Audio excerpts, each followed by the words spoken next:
हमारे देश का ये दुर्भाग्य है कि जहाँ डेमोक्रेसी की पहली शर्त थी सेपरेशन ऑफ पावर, एक तरफ लेजिस्लेटिव, एग्जीक्यूटिव, जुडिशरी, लेकिन आज हम देख रहे हैं कि ये भेद एकदम पूरा मिटता जा रहा है, मिट गया है, मिटा दिया गया है। आज हमारे जजेस, जिनको एक निष्पक्ष होना चाहिए, वो आज राजनीति की भाषा बोल रहे हैं। ये किसकी भाषा है? परजीवी किसने कहा था पहले? प्रधानमंत्री ने कहा था। प्रधानमंत्री ने कहा था कि ये जब किसान आंदोलन चल रहा था कि ये परजीवी है। उस समय ये भाषा अगर मेरा सीजीआई बोले तो समझना होगा कि किस तरीके से पॉलिटिसाइजेशन एंड कमिटेड जुडिशरी हो गई है कि इस देश के सुप्रीम कोर्ट का चीफ जस्टिस वही भाषा बोल रहा है, एक राजनीतिक भाषा बोल रहा है, एक राजनीतिक पार्टी की भाषा बोल रहा है। इनके लिए, हमारे प्रधानमंत्री के लिए सभी लोग जो भी आवाज़ उठाए वो परजीवी है, वो विदेशी है। अरे और तो और इस संकट की स्थिति में पहले जब आंदोलन हुआ, हमारे किसानों को खालिस्तानी, पाकिस्तानी, फॉरेन फंडिंग क्या क्या नहीं बताया गया। अभी अभी जो एनसीआर में आंदोलन हुआ, उस एनसीआर के आंदोलन को बाहरी हस्तक्षेप, फॉरेन हैंड, पाकिस्तानी हाथ। अरे इससे बड़ा अपमानजनक क्या हो सकता है कि एक किस अवस्था में आके मजदूर सड़क पे आया होगा। उसने मतलब जब उसको 8,000, 9,000, 7,000, 10,000 रुपये में उसको करना पड़ रहा है, और जब उसको 4,000, 5,000, 5,000 का, 3,000 का ये सिलेंडर खरीदना पड़ रहा है। बच्चे को पढ़ाई नहीं है, बच्चे को मतलब रोटी खाना मुश्किल हो गया है, तब वो आंदोलन में आया है और उसको बताया जा रहा है, उसके ऊपर आरोप लगाए जा रहे हैं। सीजीआई ने ये बहुत ही शर्मनाक बात कही है। ये बात हो सकता है उसने चिढ़ के बोली है कि अरे डिग्री का सवाल करते हो। वो कह रहा है कि मैं तो आम नौजवान को तो मैं इज्जत करता हूँ, मैं तो फर्जी डिग्री वालों के लिए कहा था। अरे तो फर्जी डिग्री किसकी है? तुझे पता है इस बात का? उसके बारे में कभी बोला है तूने? परजीवी कौन है? फर्जी डिग्री वाला कौन है इस देश में? इस देश में फर्जी डिग्री किसकी है? किसने नहीं दिखाई है डिग्री, बात बोलते बोलते भी। और देखिए सुप्रीम कोर्ट कितना कॉम्प्रोमाइज्ड है कि आज जो भी फैसले, जो भी आप होते हैं, एक सबसे शर्मनाक फैसला तो डेमोक्रेसी के ऊपर इतना बड़ा प्रहार जो सुप्रीम कोर्ट ने किया है, इससे बड़ा प्रहार कोई हो नहीं सकता है। यहाँ हम कहते हैं कि चुनाव एक पवित्र अधिकार है, वोट, उसको एक सेक्रेड राइट बोला फ्रेंचाइज कि उसको एक वोट का अधिकार, वो एक पवित्र अधिकार है, उससे किसी को वंचित नहीं किया जा सकता। आयोग भी कहता है एक भी वोटर छूटना नहीं चाहिए। यहाँ क्या हो रहा है? वोटरों को छांटा जा रहा है।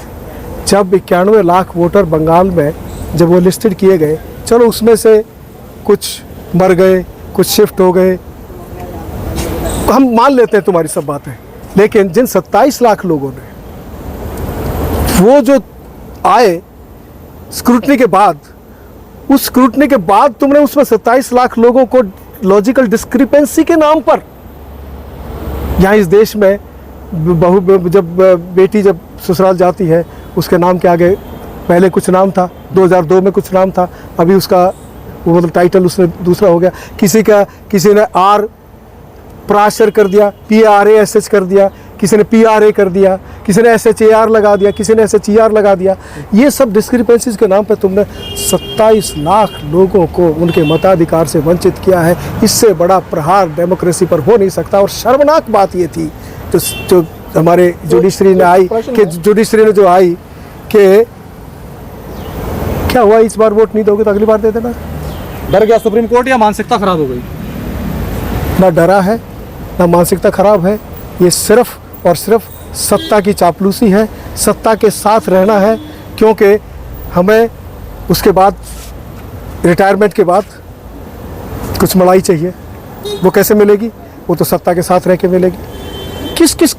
कितने आप आज ये गिनवाओगे तो ये सीजीआई जो बोला है बहुत ही शर्मनाक बोला है हमारे मुख्य क्या कहते हो प्रधान सेवक की भाषा मुख्य न्यायाधीश ने बोली है, जिसके लिए हर आंदोलन, हर सवाल, हर विरोध की आवाज़ वो मतलब एक विदेशी हाथ है, परजीवी है, ये तमाम चीज़ें। अच्छा, आप 27 लाख लोगों का सवाल उठा रहे हैं, मुमकिन था ये पॉसिबल था कि उनका वेरिफिकेशन हो जाता, आधार ले आते, कुछ भी ले आते तो हो सकता था? आधार तो बना हुआ देश में।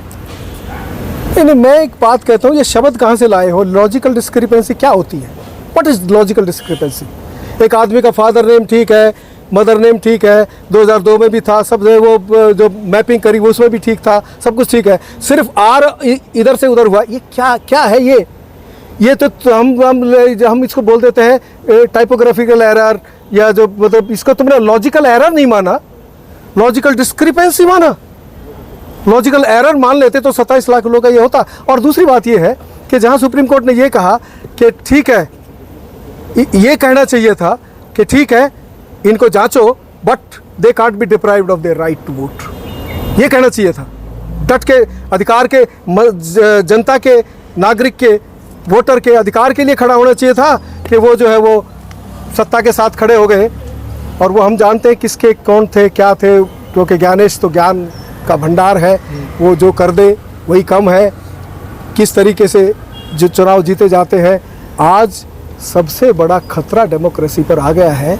और मैं एक बात बताऊं, हम लेफ्ट, हम तो बोलते हैं ये जो चुनाव है वो एक धोखा है, फैसाड है, ये जनतंत्र नहीं है, इसमें पीपल्स विल नहीं होती है। हम तो बोलते थे, कौन मानता था? सुनते नहीं थे लोग। अब देख लिया, अब लोगों को समझ में आ रहा है कि ये चुनाव एक धोखा है। और चुनाव जीतने के बाद ये जो मतलब जनता को के नाम पर कि हमने तो वो, अच्छा वो तुम कैसे लिए हैं वोट? खरीद के, बेच के, क्या करके, धोखा करके, वो क्या जो भी साम दाम दंड भेद सब कुछ अपनाते हुए करके लिए हैं। वो कहते हैं अच्छा अब हम जीत गए तो अब हम राजा हो गए। ये बोलते हैं प्रधान सेवक, लेकिन they are behaving like lords. लेकिन सर अभी जिस तरीके से प्रधानमंत्री ने बोला सोना मत खरीदो, पेट्रोल डीजल देश संकट में है, तो देश को तो बताना पड़ेगा। ऐसे प्रधानमंत्री की अपनी कोई क्रेडिबिलिटी होनी चाहिए। हर आदमी जानता है कि झूठों का विश्व में दो झूठों का कंपटीशन चल रहा था। एक डोनाल्ड ट्रंप, वहाँ के तो अखबार स्वतंत्र है रिलेटिवली, उन्होंने बता दिया कि उन्होंने एक पूरी लिस्ट निकाल दी कि कितनी बार ट्रंप ने झूठ बोला अपने कार्यकाल में। लेकिन हमारे देश के प्रधानमंत्री भी कंपटीशन में है झूठ बोलने के, जुमलाबाजी करने के, ड्रामेबाजी करने के, ऑप्टिक्स करने के, और ये जो दूसरों के लिए उपदेश, और खुद जो है वो अपनी ऐश परस्ती में, अपनी मस्ती में, अपने परिधान में, क्योंकि इसको हमारे यहाँ पर परिधान मंत्री बोला जा रहा है, प्रधानमंत्री के बजाय परिधान मंत्री है कि वो कितने परिधान बदलता है। तो ये इस किस्म के प्रधानमंत्री जो एक मतलब 8,500 करोड़ के जहाज़ में चलता है, जो मतलब उसे चलो खाने पीने का जो भी हो, लेकिन जिसको हम पब्लिक उसमें भी देखते, ग्लेयर में भी देखते हैं, वो ऑस्टेरिटी की बात कर रहा है।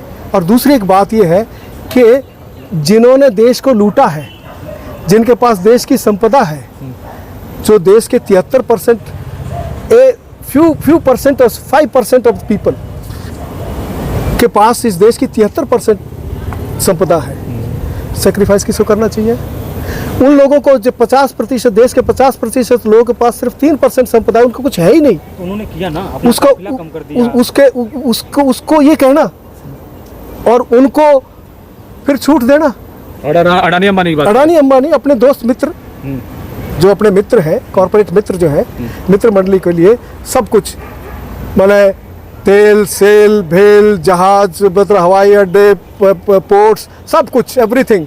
अभी ज़मीन के ऊपर उनका नज़र पड़ी हुई है। ये तो किसानों ने आंदोलन किया, रोक लिया, लेकिन अभी भी उसी वही षड्यंत्र चल रहा है कि कैसे अडानी अंबानी का कब्जा खेती पर भी कराया जाए।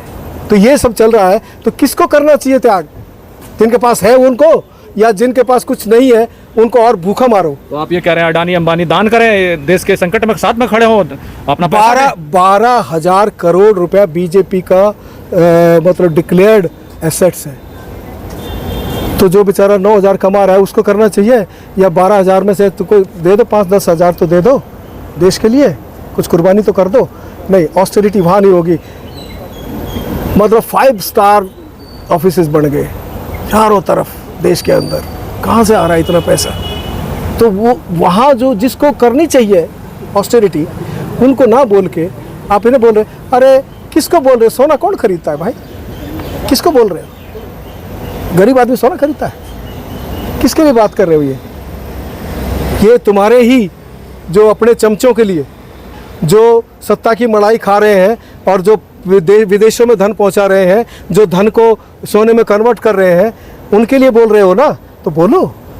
जनता के पास तो ना सोना है ना वो विदेश यात्रा करती है। अरे विदेश यात्रा तो तुम्हारे कॉर्पोरेट मित्रों के जो एक 5% की जुंडली है, उनके बच्चे विदेशों में पढ़ रहे हैं। ये आज अमेरिका के इतना पिछलगू क्यों बना हुआ है? इतनी बेइज्जती क्यों सह रहा है? इसके इर्द गिर्द के लोगों के, सारे लोगों के बच्चे पढ़ रहे हैं, उनके एसेट्स वहाँ हैं, उन्होंने अमेरिका में ये कर रखा है, इसीलिए उसके दबाव में। वरना लोग 140 करोड़ देश की जनता की इतनी सरासर बेइज्जती करता है। डेली ट्रंप बेइज्जती कर रहा है और मुंह में दही जमा के बैठा है, एक बार नहीं बोल रहा है। वो कहता है अरे रशिया से तेल नहीं खरीदना सर, ओके माई बाप नहीं खरीदेंगे। अरे तुम्हें ये इससे ईरान के वो जो चाबहार से बाहर आना है, ओके सर। अरे ये जो ब्रिक्स में जो ऑल्टरनेटिव करेंसी की बात हो रही है, नहीं करना है सर। ऑर्डर लेके काम करना है। ये इस देश की मिट्टी में मिला दिया। नहीं भाई, मिट्टी में मिला दिया इज्जत को। ये क्या हो रहा है? किसको ऑस्टेरिटी बता रहे हो? क्या कर रहे हो? इस देश की इकोनॉमी का ऐसा भट्ठा बैठाया है। देखिएगा किस तरीके से अभी जो क्राइसिस, अगर ये संकट और चल गया, ये जो खाड़ी युद्ध और ज़्यादा खिंच गया, तब देखना आप क्या त्राही त्राही मचेगी और लोग माने इनको संभालना मुश्किल हो जाएगा। श्रीलंका, बांग्लादेश, नेपाल बनने में ज़्यादा देर नहीं है। लेकिन सर मैं ये बहुत ही जिम्मेदारी के साथ ये चेतावनी दे रहा हूँ, ज़्यादा देर नहीं है। सहने की भी एक सीमा होती है। ऊँट के पीठ पर आखिरी तिनके वाली बात है। Last straw on the camel's back हो रहा है। ये जो ऑस्टेरिटी है ना, this will be the last straw on the camel's back. Sir लेकिन जो आम जनता है वो पेट्रोल डीजल तो खरीदती है, उसमें तो सहयोग कर सकती है। प्रधानमंत्री ने सहयोग मांगा है। आम जनता पेट्रोल डीजल खरीदती? क्या बोल रहे हो? आम जनता पेट्रोल डीजल खरीदती? क्या टैक्स देती है 100 रुपए में बाइकों में, वो खरीदती है। कौन खरीद? इस देश में सिर्फ 5% लोगों के पास परचेजिंग पावर बची है। 5%। 85 तो भुखमरी पे है। 10 जैसे तैसे गुजारा कर रहे हैं। 95 5% लोगों के पास परचेजिंग पावर बची है और दैट वो उसको भी स्क्वीज किया जा रहा है। ये इकोनॉमी का भट्ठा बैठेगा तो बैठेगा ना। बट क्या हो सकता है? आप आम जनता पेट्रोल खरीदती है, वो माइक पे चलती है। अच्छा एक बात बताइए, जीना मुश्किल हो रहा है। 2-3 रुपए पेट्रोल डीजल के दाम बढ़े, दूध के दाम बढ़े, आप लोग सड़क पर उतर गए, आप लोगों ने कहा प्रधानमंत्री जिम्मेदार है। इसके लिए प्रधानमंत्री जी जिम्मेदार है या वार जिम्मेदार है?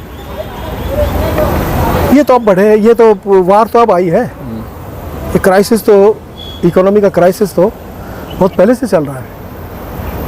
ये कोरोना के टाइम से देखिए हमारे देश में इकोनॉमी का जो ग्रोथ दिखाई जा रही है ना, वो इकोनॉमी की ग्रोथ दिखाई जा रही है ओनली ऑर्गेनाइज सेक्टर की, जो कि सिर्फ 6 या 7% है। 6 या 7% की ग्रोथ को दिखाया जा रहा है।